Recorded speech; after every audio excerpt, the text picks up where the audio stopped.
180 km di linee da elettrificare, 3 anni di lavorazione fino al termine del 2020 con interventi suddivisi in 2 fasi. Questi i punti principali del progetto di elettrificazione della rete ferroviaria veneta. Sopralluogo del governatore Zaia insieme all'assessore dei trasporti Elisa De Berti al cantiere aperto in prossimità della stazione Sofratta Vittorio Veneto. La prima tranche di lavori attualmente in corso e che si concluderà entro il 2019 prevede un investimento di 30 milioni di euro per la realizzazione di 3 tratte, la Bassano Campon-Sapiero, la Castelfranco Montebelluna e la Conegliano Vittorio.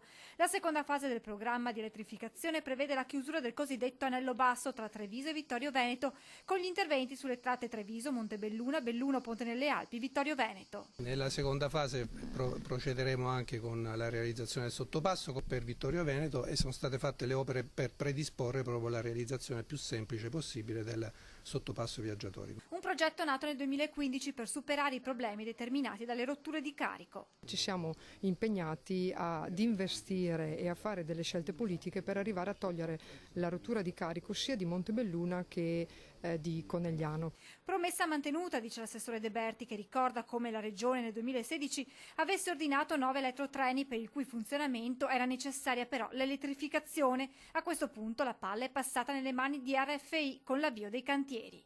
RFI ha iniziato e con oggi vediamo il cantiere la prima fase e sono assolutamente fiduciosa che nel 2020 vedremo la realizzazione di tutto l'anello basso del Bellunese elettrificato. Interventi che andranno a migliorare il servizio a Vittorio Veneto e Conegliano. Un rinnovamento di tutta la tratta ferroviaria che verrà elettrificata, tra l'altro si inserisce anche insieme a un altro grande lavoro che è stato fatto dalle ferrovie, che è stata la ristrutturazione della nostra stazione di Conegliano, per cui veramente entriamo finalmente nel nuovo millennio.